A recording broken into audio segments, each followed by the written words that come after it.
I don't shake hands with low-level staff. The words weren't shouted. They weren't angry. They were said calmly, politely, with a smile. And that was what made them dangerous. Because humiliation doesn't always come with noise. Sometimes it comes with silk gloves and expensive perfume. That sentence changed my life. Not because it hurt me, but because it taught me exactly who he was, and exactly who I would become. My name is Edrin Cove. At the time, I was just another invisible employee inside Helvex Towers, a 42-floor glass monument to ego, power, and unchecked arrogance. I wore gray shirts, carried files no one read, and spoke only when spoken to. I worked in internal logistics support, the kind of department executives forgot existed unless something went wrong. And when something went wrong, they blamed us.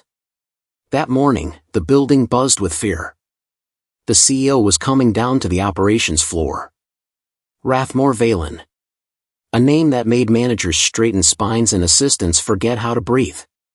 He was famous for three things: turning companies into empires, crushing competitors without mercy, treating people like furniture. I didn't care about him. Not yet. I was standing beside a delivery terminal when he arrived, surrounded by executives who laughed half a second too early at everything he said. As he passed, instinct made me step forward.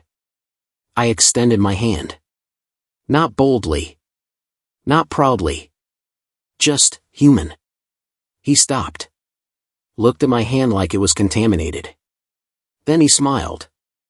I don't shake hands with low-level staff, he said. The laughter behind him came instantly, sharp, rehearsed, obedient. My hand stayed frozen in the air. He didn't look back. Humiliation really does. People think humiliation breaks you. Sometimes it does. But sometimes, it clarifies you. I didn't storm out. I didn't cry. I didn't complain to HR. I finished my shift.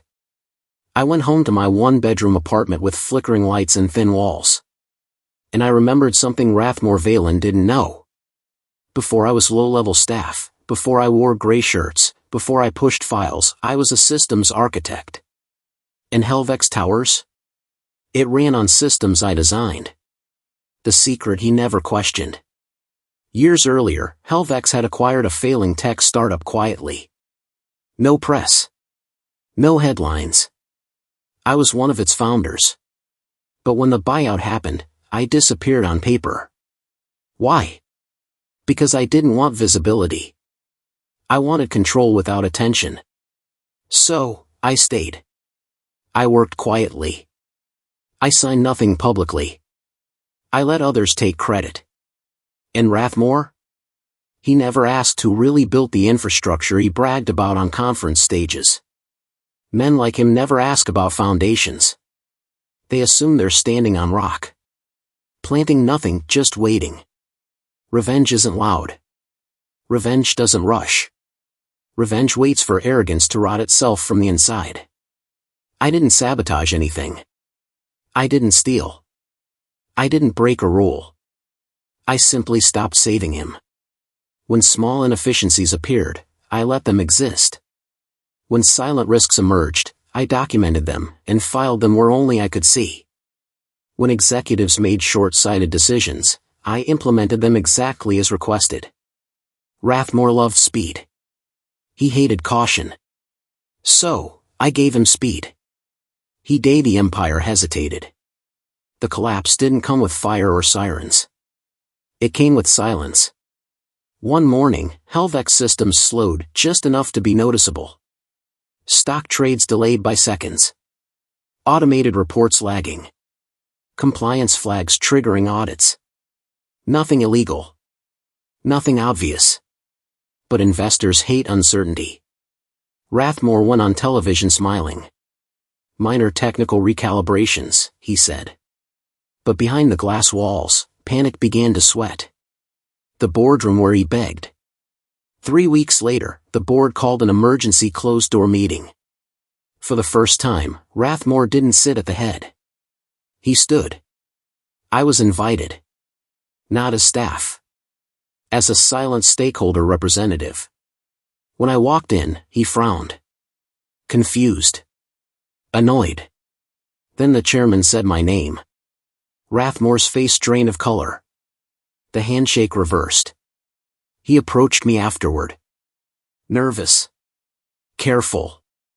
Humble for the first time in his life. He extended his hand. Perhaps we started on the wrong foot, he said. I looked at his hand. I smiled. And I said calmly, I don't shake hands with people who mistake titles for worth. Silence swallowed the room. Rathmore didn't get fired. That would have been mercy. Instead, he stayed stripped of power, watched, overridden, diminished. Every decision required approval. Every speech edited. Every move questioned. He became what he once despised, decorative leadership. As for me, I resigned. Quietly.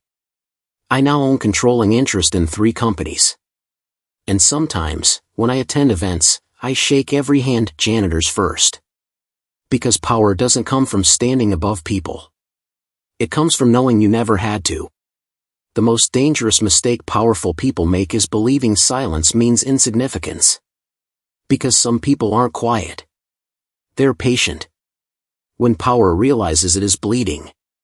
Rathmore Valen did not fall immediately. Men like him never do. They linger.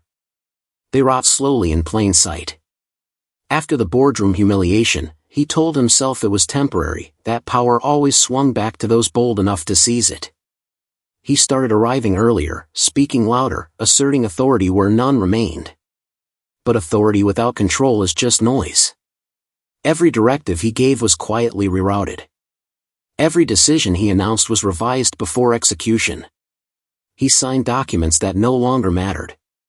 He approved budgets already decided elsewhere. The building still carried his name on paper, but Helvex no longer moved when he spoke. It moved when silence decided. And silence belonged to me. Then the audits deepened. Not because I triggered them, because his shortcuts finally caught up with him. Deferred compliance, ignored warnings, fast-tracked expansions without structural review. Things I had flagged years ago. Things he mocked as low-level paranoia. Regulators didn't care about his charisma. Investors didn't care about his past wins. They cared about risk, and Rathmore was suddenly a walking liability. He began snapping at assistants, blaming department heads, firing middle managers in public meetings to prove he was still feared. But fear doesn't flow upward. It evaporates when people realize you can't touch them anymore. The staff he once ignored stopped flinching. The executives who once laughed too early stopped laughing at all. One evening, long after the offices emptied, he cornered me in the executive elevator. No entourage. No smile. Just a man stripped of his echo. You planned this, he said. Not a question. I looked at the mirrored walls reflecting a man arguing with his own shadow. No, I replied. I just stopped protecting you from yourself. That was when his voice broke. Not loudly. Not dramatically. It cracked the way glass does before shattering. He spoke about pressure. About expectations. About how power demanded distance, how respect required hierarchy. I listened, not because he deserved it, but because this was the sound of a belief system collapsing.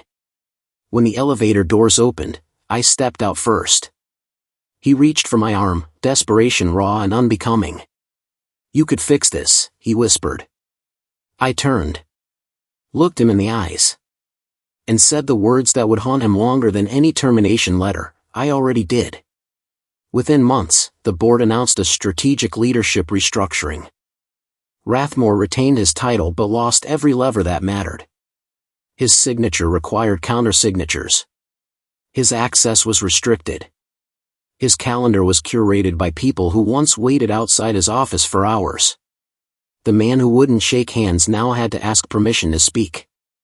Helvex stabilized. Profits returned. Confidence restored. The machine ran smoother without the weight of his ego clogging its gears. And the cruelest part? He had to stand on stage at the annual summit and praise the very systems that had outgrown him. Systems I built. Systems he never acknowledged. Systems that no longer needed him. The final truth: power never learns. I left Helvex on a rainy morning, no farewell email, no exit interview, no applause. Just a badge placed gently on a security desk by a man Rathmore once refused to look at. Outside, the city moved the way it always does, indifferent to fallen kings. People assume revenge is about watching someone suffer. It isn't. It's about watching truth surface when arrogance can no longer drown it. Rathmore still attends elite events. Still wears tailored suits. Still introduces himself as CEO. But now, when he extends his hand, there's hesitation in it. A flicker of memory. A fear he can't name. Because somewhere deep inside, he remembers the day he dismissed a man as low-level, and built his own downfall with that sentence. As for me, I don't correct people when they underestimate me. I don't announce my position. I don't wear power loudly. I let people reveal who they are first. Because the world doesn't collapse from rebellion. It collapses from arrogance left unchecked. And the most dangerous people aren't the ones at the top. They're the ones you refuse to shake hands with until it's too late. The rumor that wouldn't die. I thought leaving Helvex would end it. That power, once corrected, would settle back into balance. I was wrong. Power doesn't forgive exposure. It resents it. Rathmore began hearing my name everywhere.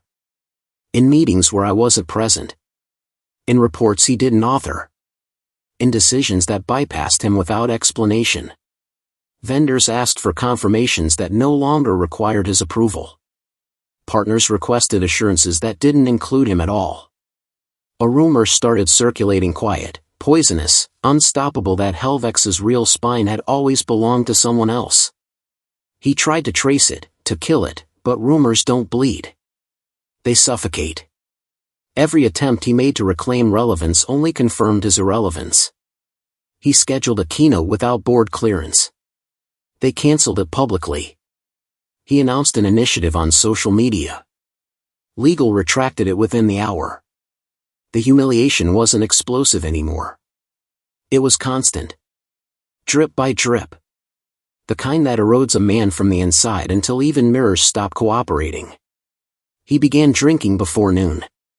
His once perfect posture curved inward, like gravity had finally found him.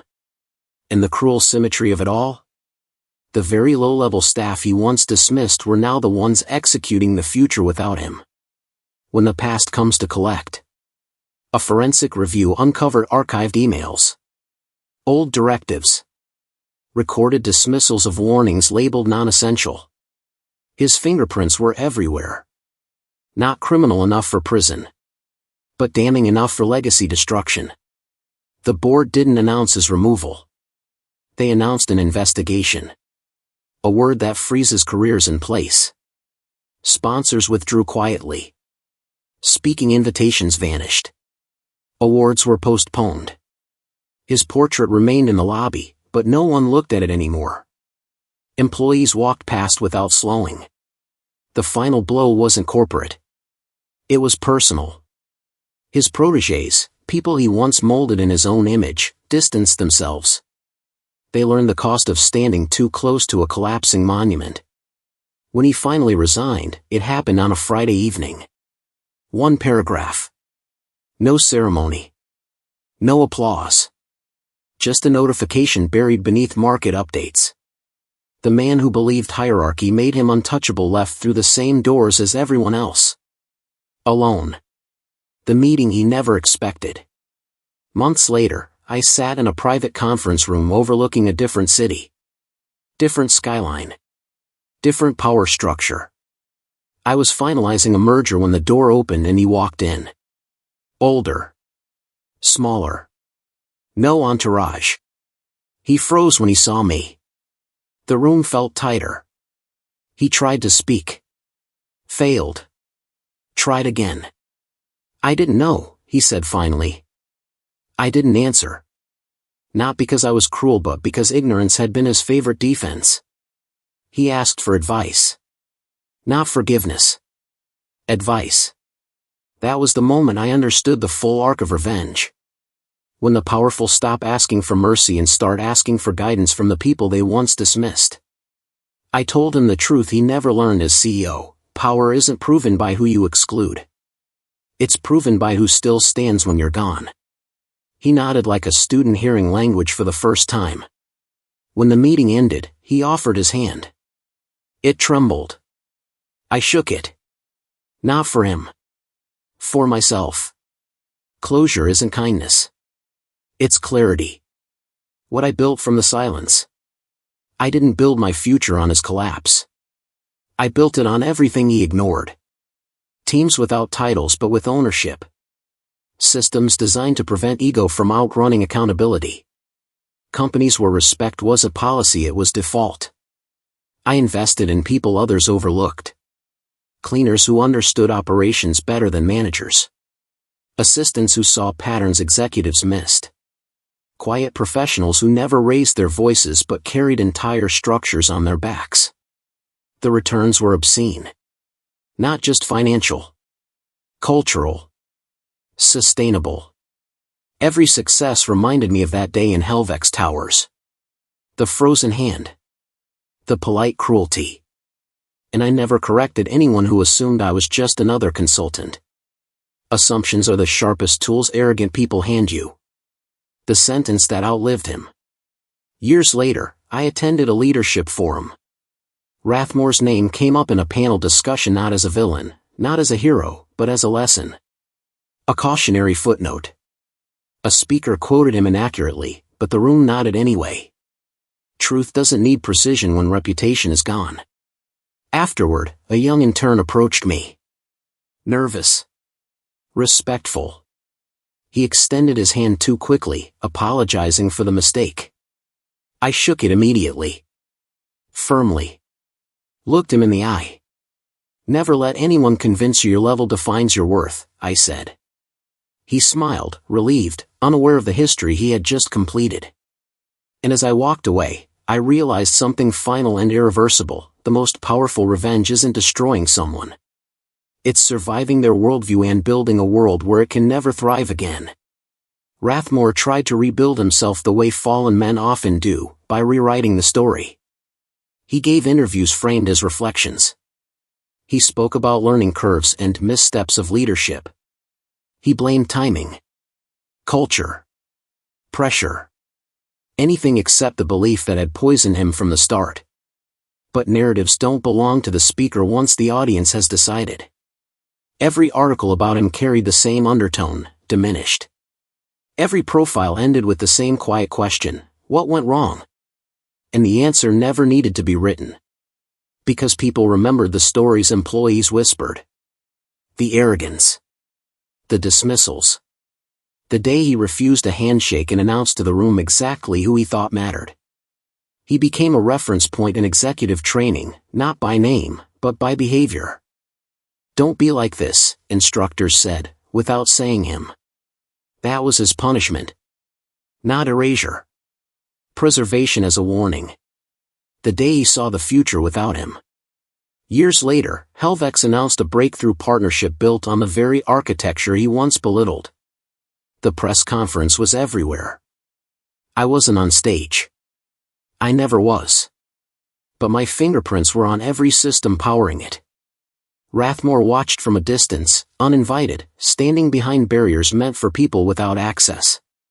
He recognized the faces on stage, former assistants, overlooked analysts, engineers he never learned the names of. They spoke confidently. Calmly. Like owners. And that was when it finally hit him, the world didn't move on after him. It moved better. Faster. Cleaner. Without fear. Without theater. Without him. He left before the applause ended. Power had given Rathmore many things, money, reach, authority, but it had stolen something quietly essential, the ability to connect without calculation.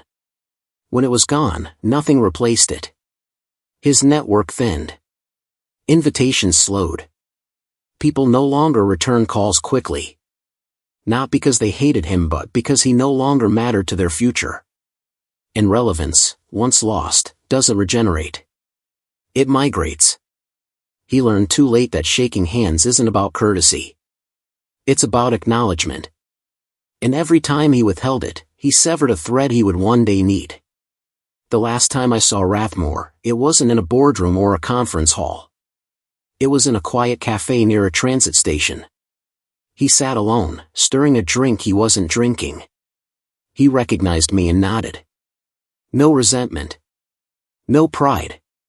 Just exhaustion. You were never low level, he said. I didn't correct him. I didn't thank him either. Because some lessons arrive only after the teacher is gone.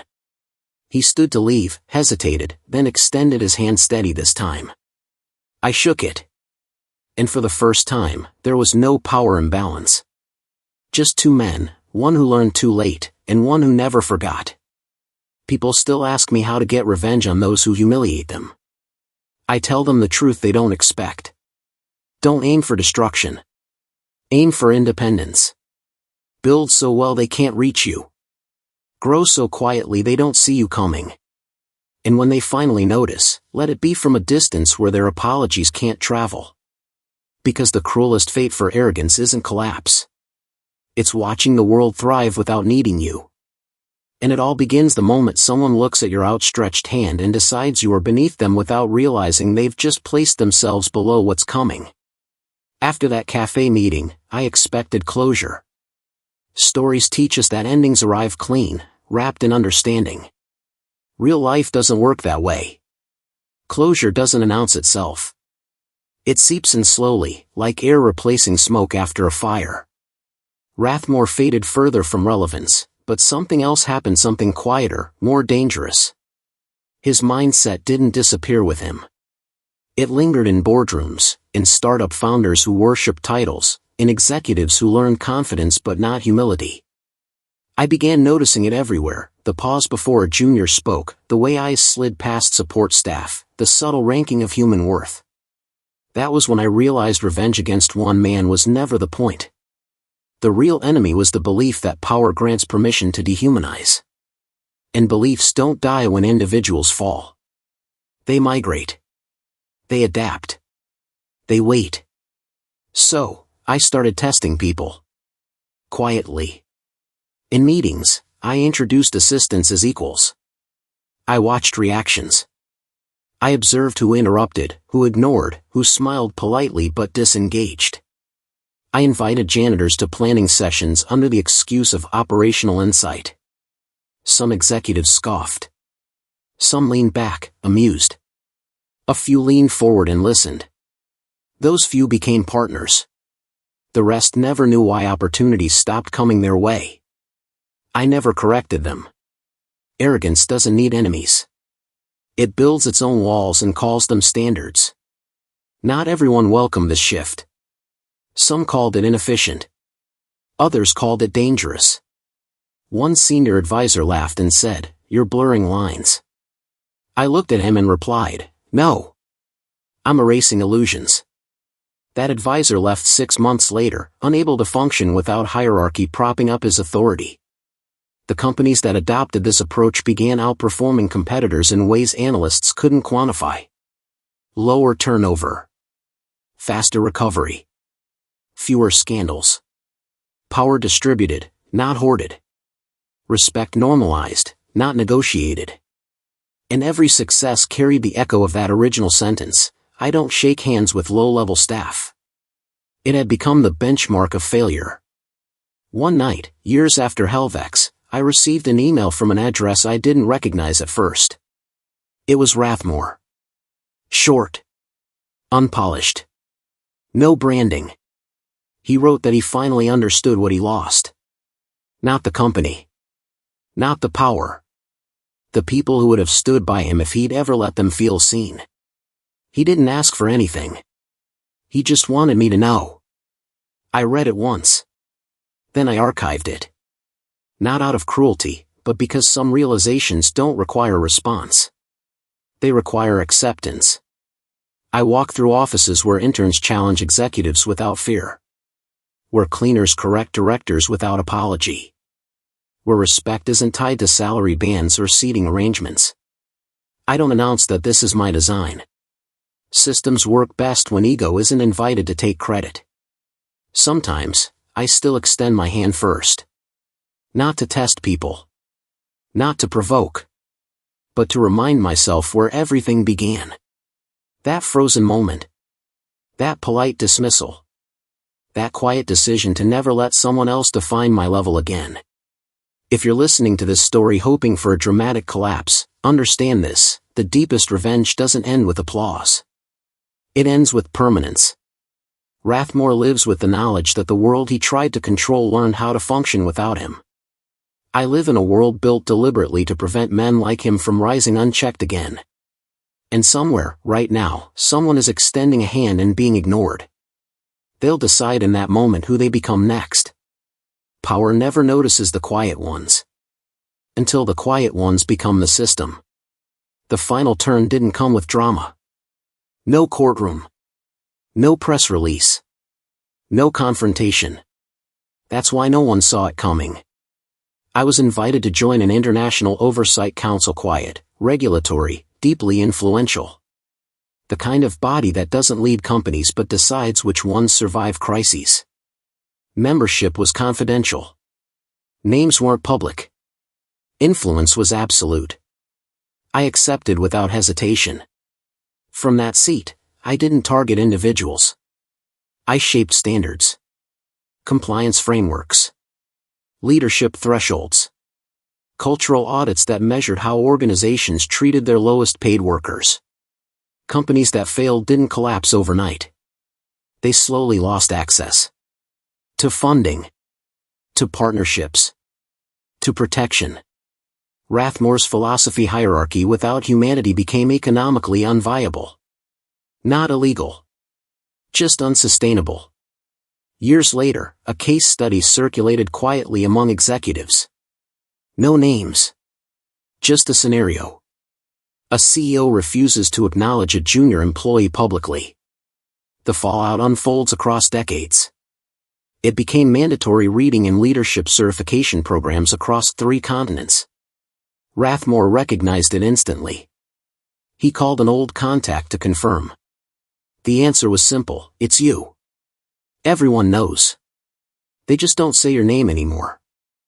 That was the moment he vanished completely, not from society, but from influence.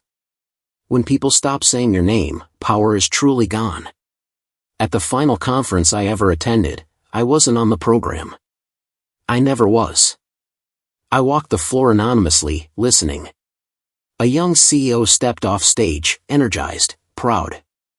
He saw a cleaner struggling with equipment and stopped to help. Shook his hand. Thanked him by name. Cameras missed it. But I didn't. I walked past and caught the cleaner's eye. He nodded. That nod meant more than applause ever could. The system was working. Rathmore thought revenge would come for him as punishment. It didn't. It came as irrelevance encoded into the future. The world didn't turn against him. It evolved past him. His greatest mistake wasn't refusing a handshake. It was believing that power was something you stood on, not something you stood within. And the ending no one saw coming? He wasn't defeated by an enemy. He was erased by a standard. A standard built quietly, patiently, by the man he once dismissed as low-level staff. Because the most terrifying revenge isn't destruction. It's designing a future where people like you can never rise again. And by the time they realize it, there's no hand left to shake.